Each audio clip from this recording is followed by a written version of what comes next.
Hey everyone, it's week 3 of the Tide Changer Challenge. I'm Kevin from the Sonntag Marine Education Center here in Gibsons, British Columbia. My challenge for you this week is to look under your sink at all the chemicals you have, things you use to clean your house. Chances are, there's a bunch of things down there, you have no idea what they're for. Things for soap scum removal, window cleaning, disinfectant sprays, antibacterial wipes, bleach. You know what all these chemicals have in common? They end up down the sink. And where do drains go? To the ocean.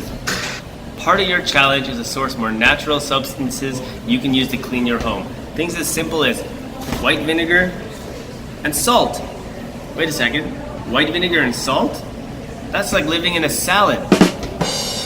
There's other things you can use as well. Natural oils such as lemon, lime, lots of citrus, thyme, rosemary, lavender, tea tree. So I challenge you to look under your sink and get rid of some of those nasty chemicals. Be a tide changer, switch to more natural cleaning products. That is your challenge. See you next week.